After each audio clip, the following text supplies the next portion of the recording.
Halo guys, kembali lagi dengan gue Kuro guys. Di sini mari kita lanjutin pembahasan novel Saikyo Onmyoji sebelumnya atau part 16.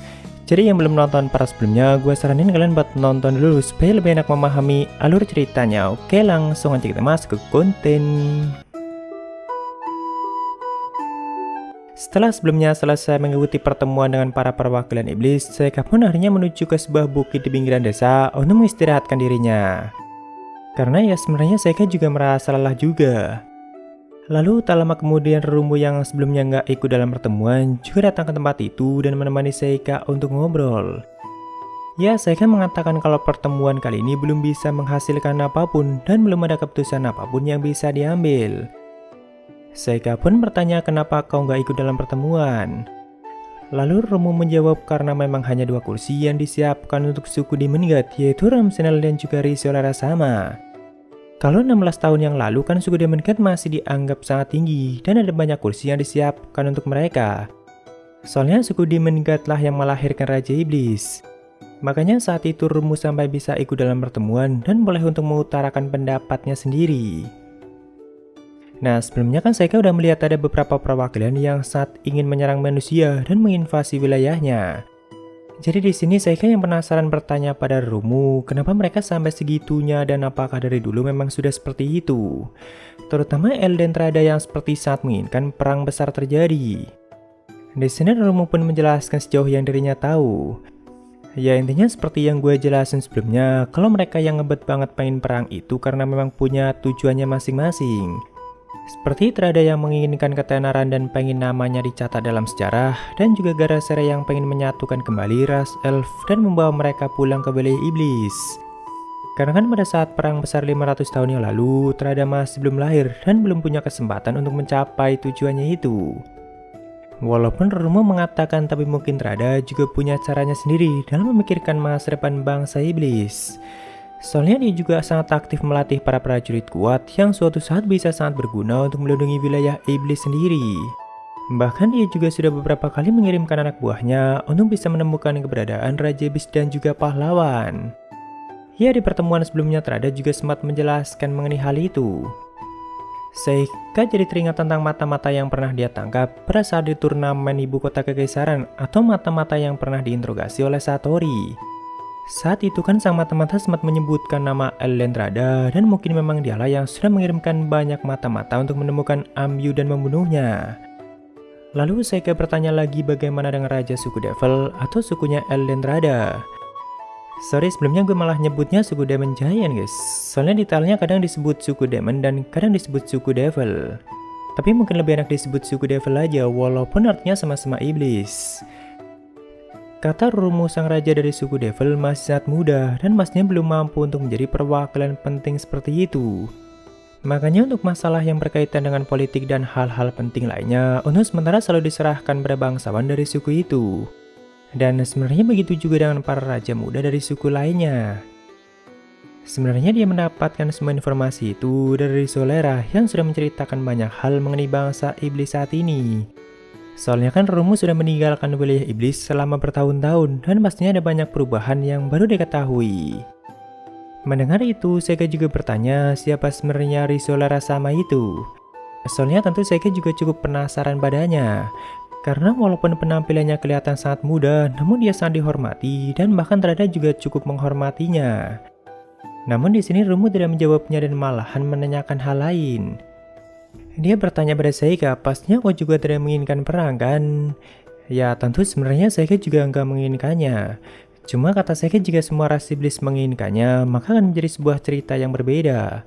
Soalnya jika semua suku bersatu dan semuanya setuju untuk menginvasi wilayah manusia, maka Seika sebagai Raja Iblis juga tidak mungkin untuk menghentikan mereka secara baik-baik.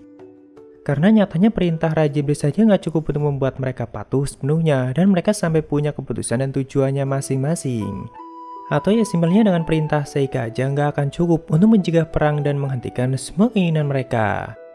Bagi Seika saat ini mungkin hanya suku Demon God yang benar-benar mau menuruti perintah Seika sebagai Raja Iblis.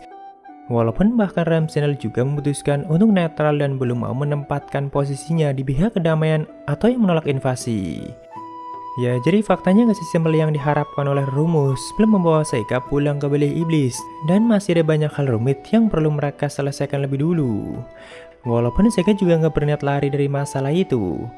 Dia masih akan mencoba menyatukan semua suku dan jangan sampai ada perpecahan dalam pengambilan keputusan. Walaupun mungkin itu cukup sulit, namun Seika udah punya cara sendiri yang bakal dia coba ke depannya. Setelah itu Rumu pun kembali ke desa dan meninggalkan Seika yang masih di bukit. Barulah setelah Rumu pergi, Yuki mulai keluar dan seperti biasa, juga ada banyak hal yang dia bicarakan dengan Seika. Awalnya Yuki mengatakan kurasa Seika sama kelihatan sangat lelah. Seika pun menjawab, ya aku memang tidak pandai dalam hal semacam itu dan itu mengingatkanku pada saat masih di asrama Onmyoji. Atau maksudnya dalam hal politik dan berurusan dengan orang-orang penting. Jadi pada saat masih di bumi, Seika juga punya posisi yang cukup tinggi di kekaisaran dan kemungkinan dia juga sering kali memberikan pelatihan dan pelajaran pada Onmyoji muda lainnya. Walaupun Seika nggak terlalu sering ikut campur dalam hal politik dan masih lebih sering menggunakan kekuatannya atau langsung terjun ke lapangan. Cuma saat Seika masih menjabat di kekaisaran, kan saat itu dia masih belum bertemu dengan Yuki dan tentu Yuki nggak tahu mengenai hal itu. Ya intinya Seika itu memang cukup buruk dalam hal semacam itu. Walaupun bagi Seika setidaknya orang-orang penting di wilayah iblis masih lebih baik daripada orang-orang di bumi pada saat masanya Seika. Sebelum memasuki wilayah iblis, kan awalnya hanya ada satu orang yang meyakini kalau Seika merupakan Raja Iblis, yaitu Rumu. Nah, di sini Yuki bertanya kenapa pada saat itu Seika hanya menerimanya begitu saja, atau nggak berusaha untuk menipu Rumu. Padahal kan kalau mau ada banyak cara untuk bisa melakukannya, dan pasti Seika juga mampu untuk melakukannya. Atau supaya nggak harus masuk dan terlibat dengan semua masalah saat ini. Ya ternyata Seika juga sebenarnya nggak mau melihat Rumu berjuang sendirian dan mungkin semakin lama Seika semakin peduli padanya. Walaupun bagi Seika ini juga bisa menjadi kesempatan untuk bisa mengetahui lebih jauh mengenai bangsa iblis. Ya jadi intinya walaupun Seika sering bilang nggak peduli dan nggak mau terlibat, tapi sebenarnya dia juga enggan untuk meninggalkan Rumu dan nggak mau membiarkannya berjuang sendirian. Ya Niamsi emang udah dasarnya orang yang sangat baik dan belum bisa hidup dengan cara yang licik. Bahkan di sini Seika secara tidak langsung juga mengakui hal itu dan merasa belum ada kemajuan sama sekali. Yuki yang mendengar itu seperti biasa memberikan banyak nasihat dan juga pendapatnya sendiri. Cuma ya intinya bagi Yuki nggak masalah mau pilihan apapun yang Seika ambil asalkan sesuai dengan keinginan hati Seika sendiri. Jadi kalau memang belum bisa hidup dengan cara yang licik ya udah nggak apa-apa, jalani aja. Bahkan di sini Yuki sempat mengatakan kenapa nggak pindah saja ke wilayah iblis dan menjalani hidup sebagai Raja Iblis.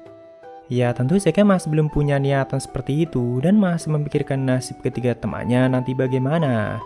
Soalnya kan pastinya mereka akan terus ngikut sama Seika dan belum tentu setuju dengan hal itu. Jadi untuk saat ini Seika akan mencoba menyatukan semua keputusan bangsa iblis dulu supaya mereka semua sepakat untuk tidak melakukan invasi dan berdamai dengan pihak manusia. Nah untuk bisa mencapai tujuannya itu, Seika akan mencoba memanfaatkan para raja muda yang pastinya masih lebih baik daripada para perwakilan dari semua suku. Tentunya kan mereka masih cukup polos dan masih belum punya kepentingan politik. Singkat cerita, setelah 10 hari berlalu, akhirnya pertemuan para iblis kembali dilanjutkan dan masih membahas hal yang sama. Walaupun sama seperti sebelumnya, mereka masih saling bertentangan satu sama lain dan masih belum bisa menghasilkan keputusan apapun. Seika yang udah mulai nggak tahan saat itu mulai bertanya mengenai para raja muda mereka. Bahkan Seika sempat mengatakan kalau para raja muda sepertinya sudah salah memilih kalian sebagai perwakilan. Walaupun ya sebenarnya para bangsawan mereka lah yang memilih perwakilan mereka sendiri. Cuma kan Seika memang sengaja mengatakan hal itu untuk memancing mereka. Akhirnya sebagian dari mereka pun mulai menceritakan bagaimana keadaan para raja muda saat ini. Yang intinya mereka semua masih sangat muda dan masih belum paham ataupun mampu untuk mengurusi hal-hal penting semacam itu. Jadi intinya para bangsawan lah yang menjalankan pemerintahan bangsa iblis saat ini.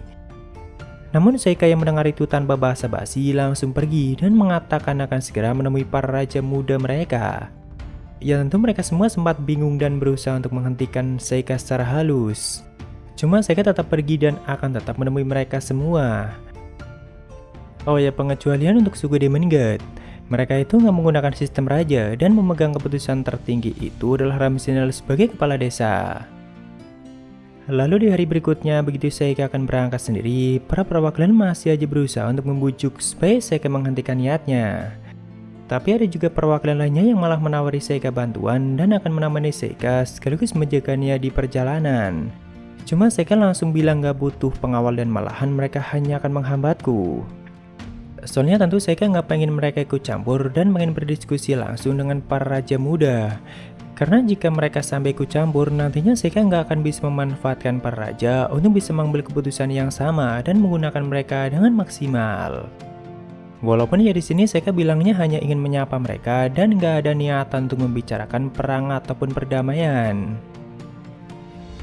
Saat itu Entego dan anak buahnya juga siap untuk membawa Seika menggunakan tandu supaya Seika nggak harus berjalan dan hanya tinggal duduk dengan santai.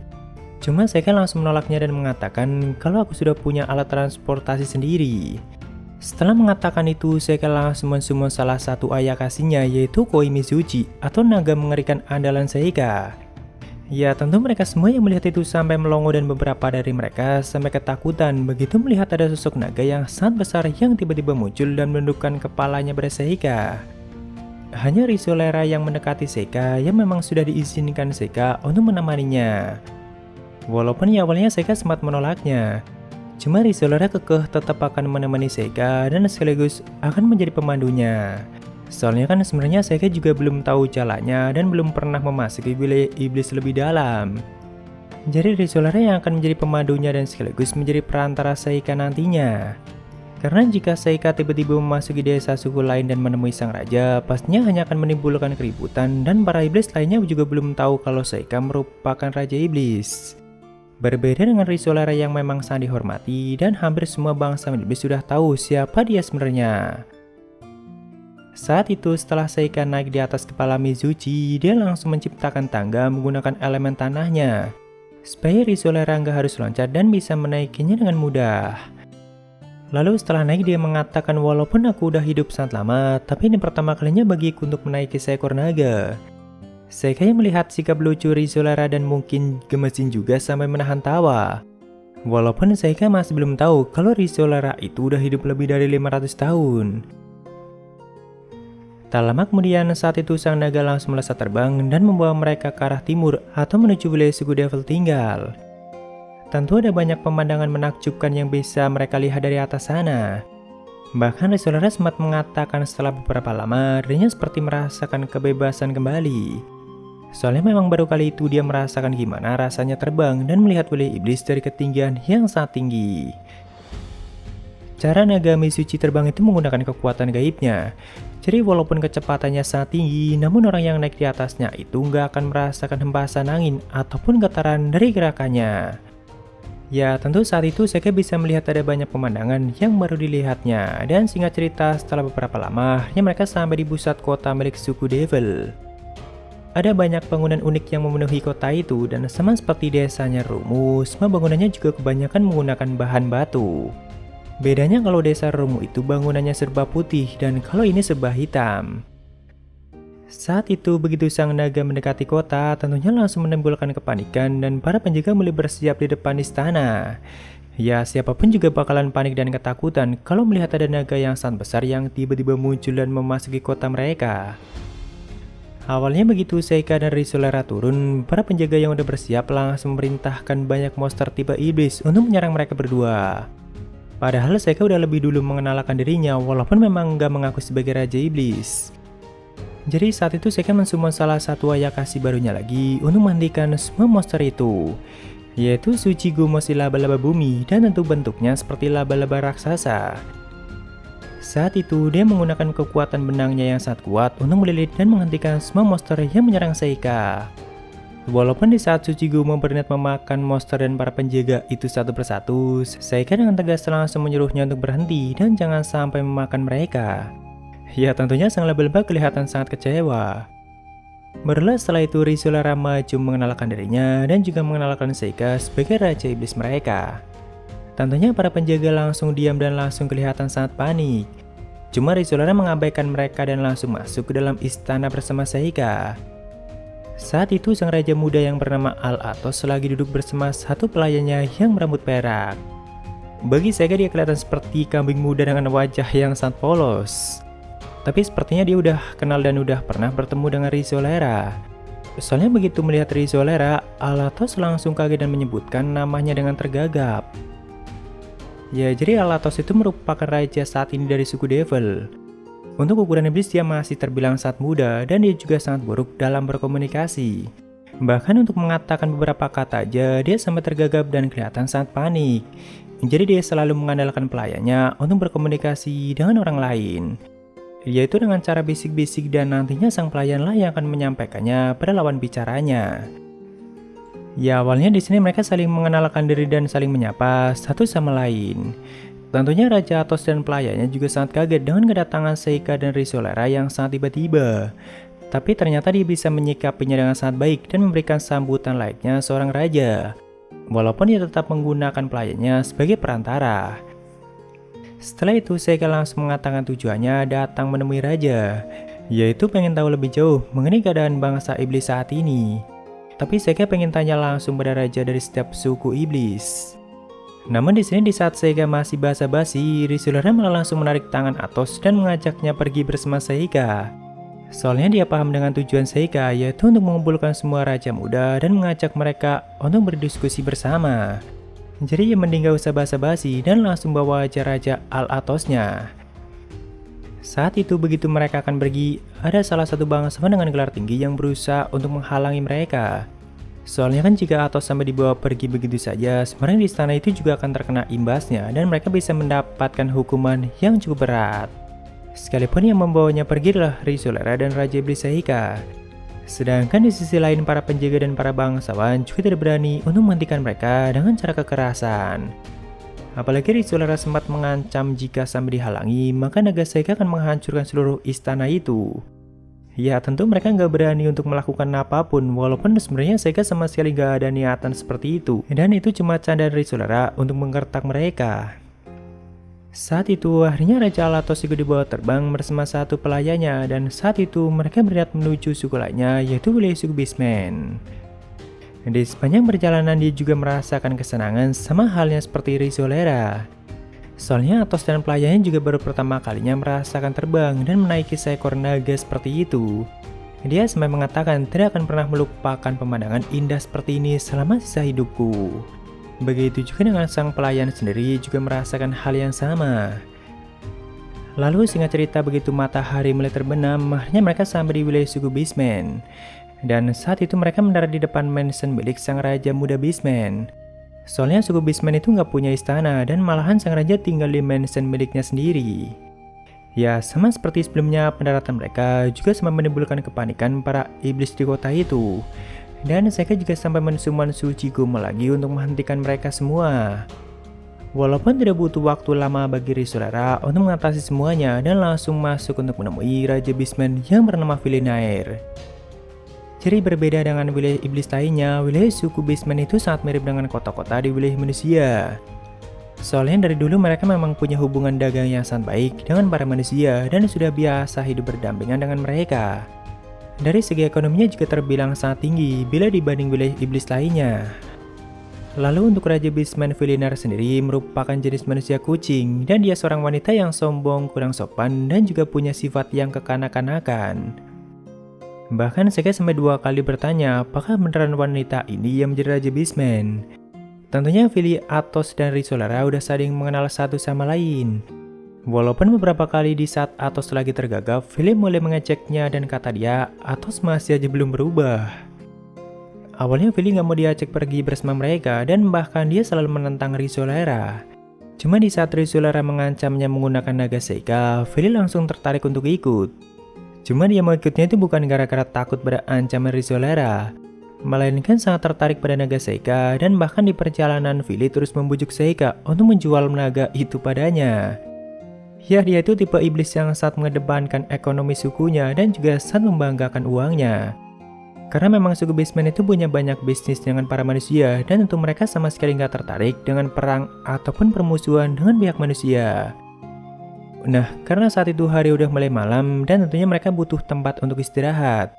Jadi saat itu mereka akan menuju desa Risolera dulu atau Hisi Daino Sato untuk istirahat sementara. Baru nantinya mereka akan menuju suku lainnya untuk menjemput raja muda lainnya. Cuma kita lanjutkan di part selanjutnya guys.